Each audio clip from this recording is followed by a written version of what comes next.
Welcome to my YouTube channel, and in today's video I'm going to show you how to make some nice spring wood signs, and we're using mostly items from the dollar store to do it.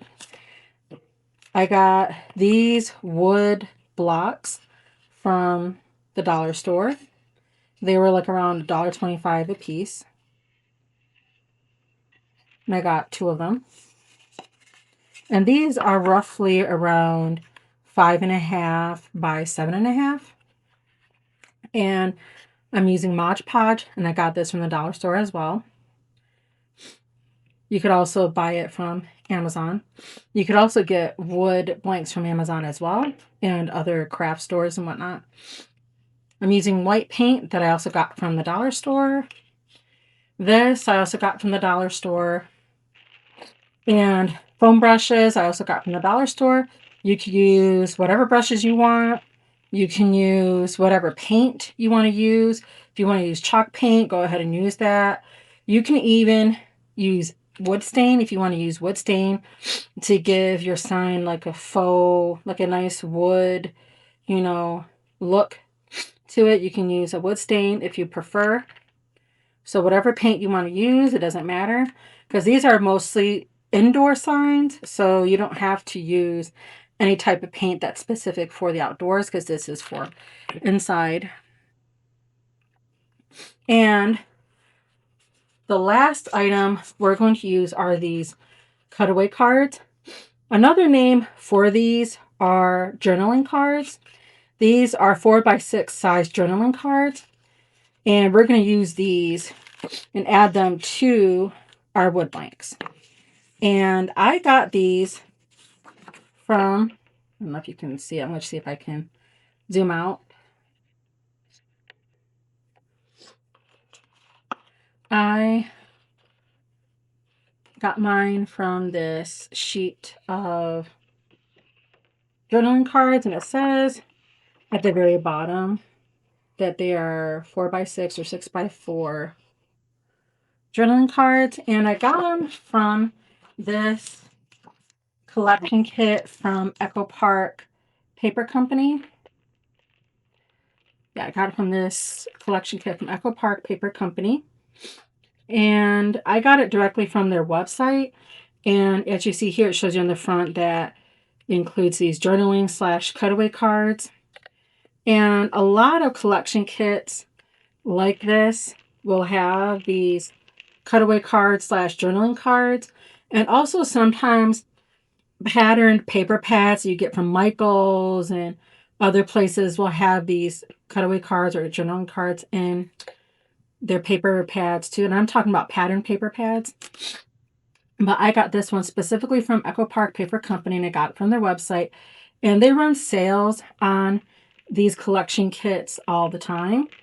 So that's where I got these ones from. And I will link to something similar in the description of this video. And so if you already have some, you can go ahead and use those.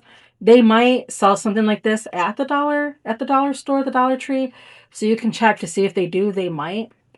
Or any like 4x6 or 5x7 size like card type image that you can use, even if it's like an old like greeting card that would make like a nice spring sign.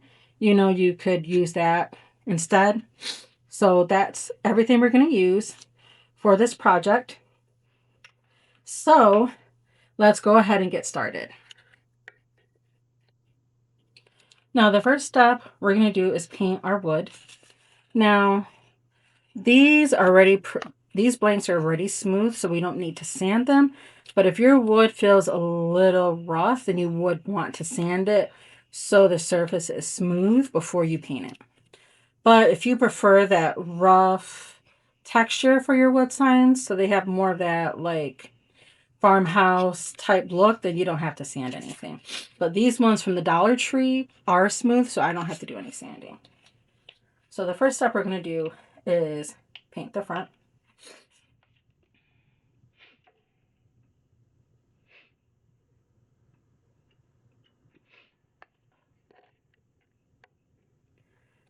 And I have added butcher paper to my work surface, so that way I'm not getting paint on my um working surface.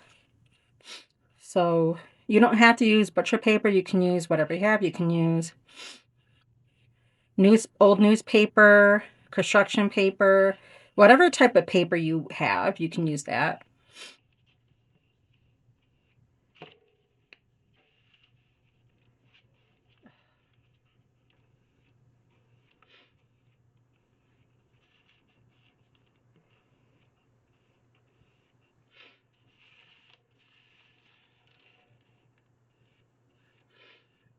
You don't have to use a foam brush, but whenever I work with wood, like making wood signs and things like that, I prefer to use a foam brush over. Okay.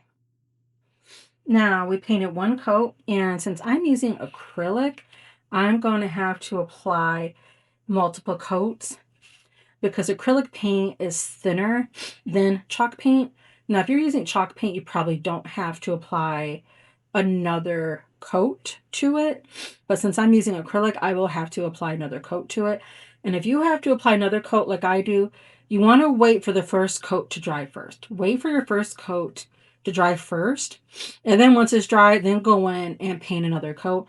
Because if you don't do that, your base coat is going to peel up and it's not going to look good at all. So you want to wait for this to dry. And usually when it comes to like acrylic paint, it doesn't take long to dry. So wait for... Now I went ahead and added 3 coats. So I'm probably going to have to add another one to it. But while we're waiting for this to dry, let's go ahead and get started with the second sign.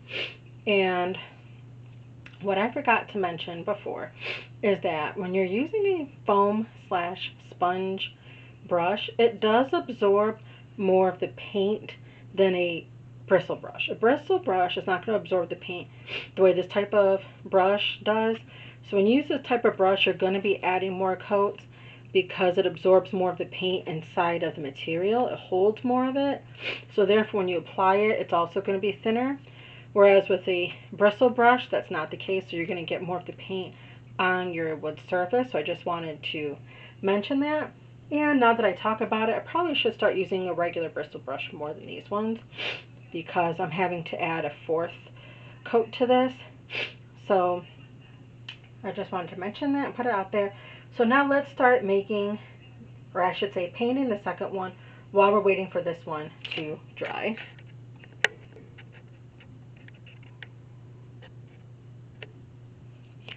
I had to switch to this one. This is also from the Dollar Tree because the other one I had, it was already had broken down and separated, so I just tossed it.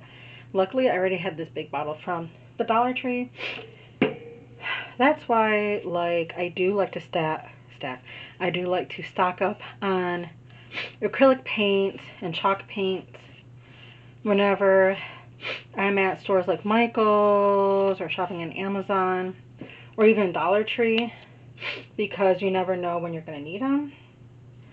And I'd rather have it and not need it versus needing it and I don't have it. So, and for me, I do like to make wood signs different ways and different styles, like this way, stenciling and everything else.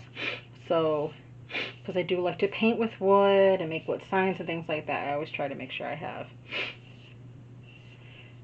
acrylic paint or chalk paint because you never know when you're going to need it. Okay, so we painted our first layer, and like with the other one, I'm probably going to have to do like 2 to 3 more coats. And like I said with the other one, you want to make sure the first coat is completely dry before you have to add another coat if you're using acrylic paint like I am. If you're using chalk paint, you probably don't have to do another coat unless you want to. And also, it's really according to your preference, because if you prefer, like if you're using a white paint, you prefer just to have it like a white wash finish, which is similar to this. Let me put it up closer. Because as you can see with the one coat, you can still kind of see the wood underneath it. And if you like this look and it gives it like this whitewash finish. You don't have to add any more paint if you like it to look this way. For me, I like to really add a lot of paint on there to the point where you can't really see the wood underneath it. But if you like it this way, you don't have to add any more coats. So I just wanted to add that and put it out there. All right, so now we're gonna see if our other blue sign is done drying, so we can add our final coat to it. Okay, now we're gonna add our final, hopefully our final layer of paint to our wood piece so we can move on to the next steps of our project. Now it looks like it is fully done. So once this is dry, we can move on to the final step of our project. Now let's check the other wood piece to see if that's done. And as you can see from here, now that the wood is dry, you can really see it's really super thin. And if this looks okay to you, we can move ahead to the next step.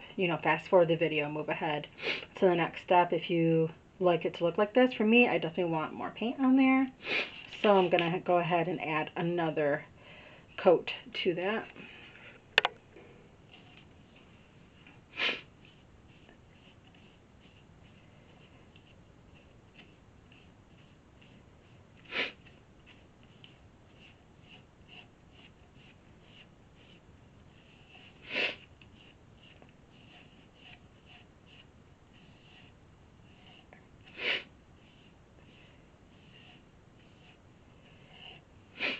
All right, I think that looks really, really good. I think I'm not going to have to add 4 coats like I did with the other one. I think probably 3 will do it. So now we're going to wait for this to dry, and then...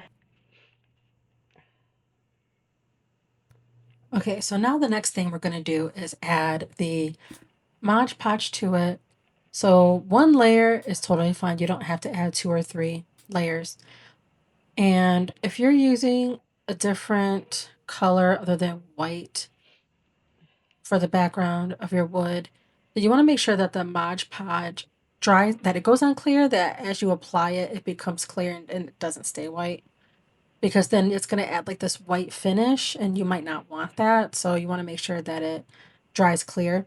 And you want to make sure that it is applied over the entire surface. So that is what I'm doing. And I'm using sweeping motions from left to right. And I am using my sponge brush, but you can use a bristle brush or whatever brush you want to use. That's totally fine. Whatever device you want to use to apply the Mod Podge is fine. And I'm making sure that all the edges have the Mod Podge applied. And the Mod Podge is going to act as a glue, so that way the journaling card I have is actually stuck and adhered to the wood. So it's basically working as a glue or, adhesive. So I'm going to apply the journaling card right away and not wait for the Mod Podge to dry, because like I said, it's going to act like an adhesive to my journaling card.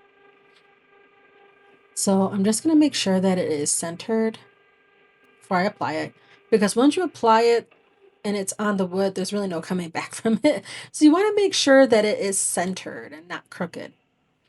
So the next thing I'm going to do is use my Cricut scraper. That's what I call it, scraper tool. Or some people call it a squeegee, to make sure everything is nice and adhered and flat. That you want to make sure there's no bubbles or wrinkles or crinkles or anything like that. So now I'm just pressing it to the edges and making sure the edges are nice and stuck and adhered. And if you're using your wood sign indoors, this is pretty much it, and you don't have to take any more steps. You are pretty much done. And this sign is pretty much done. I'm just going to set it aside so it can dry. And now we're going to move on to the second piece, which is the blue wood sign.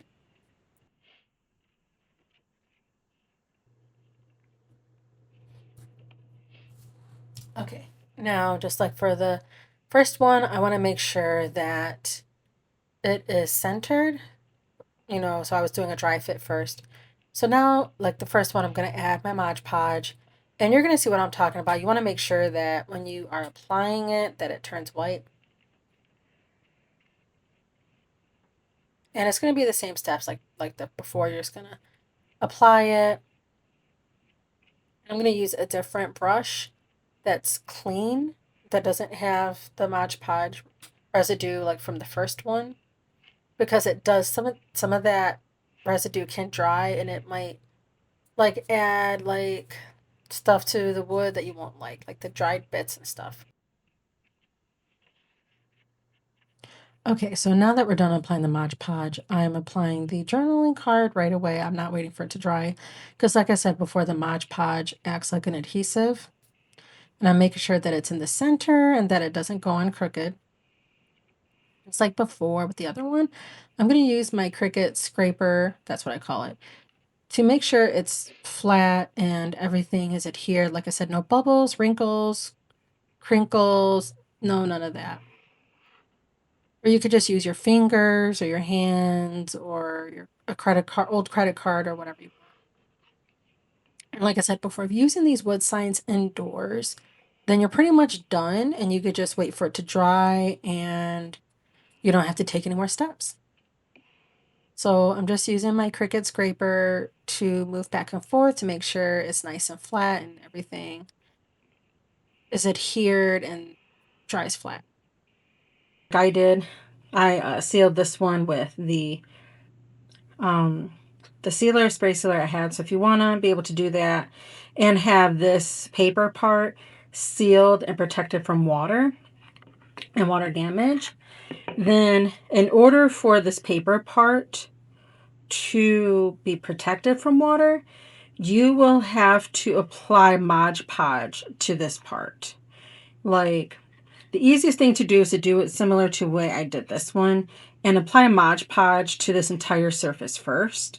And this includes this part as well. A thin layer of Mod Podge to the point where when you apply it, it applies clear and not in the white color, you know? And you can let it dry fully before you put your spray sealer or polyacrylic or whatever sealer you want to use. Or you can apply your sealer right away. Like if you're using a spray sealer like I did, you don't have to wait for the Mod Podge to dry. You can just spray it and go ahead and spray your sealer. Even with like the other sealers you might want to use, like polyacrylic, you don't really have to wait for the Mod Podge to dry. You can go ahead and apply it right away. And if you're using the spray sealer, I recommend spraying it outside first. But yeah, in order to use a like spray sealer like I did for the middle paper part, you will have to add a thin layer of Mod Podge to it, because when you try to use a spray sealer on this without using the Mod Podge, what ends up happening is the paper absorbs the spray sealer and it doesn't actually make this like shiny, glossy, it looks sealed. It doesn't do it. What ends up happening is the paper just absorbs the spray sealer and it doesn't actually seal anything. So in order to prevent the paper from absorbing your sealer, you need to add a thin coat of Mod Podge first. Add a thin coat of Mod Podge first, and then add your sealing layer after that. So you can actually use the Mod Podge as a sealer too. If you want to use Mod Podge as a sealer, add a thin layer of Mod Podge first, including to this part. Let it dry and then add another coat of the Mod Podge to it, especially to this middle part. If you're using like a polyacrylic or a spray sealer, like I said, add the thin layer of Mod Podge first. You could let it dry and then add your polyacrylic or your spray sealer like I did. So that's what you have to do. And I learned the hard way with this one. I didn't do exactly the way I did this one. And what ended up happening is I thought I could seal this middle part without using Mod Podge first. And what ended up happening is the paper absorbed my sealing spray. and it just absorbed it and it didn't actually seal anything. So, but the sealing part is optional. If you plan on keeping these indoors on a shelf, you don't really have to seal them if you don't want to. I'm just stating this as an option in case you do. So I have one that's fully sealed and one where this middle part isn't fully sealed, just the outside is. So you can experiment and see for yourself, you know. If you don't plan on having these exposed to water or any materials like that, then you can skip the sealing. But I just thought I would explain that and let you know.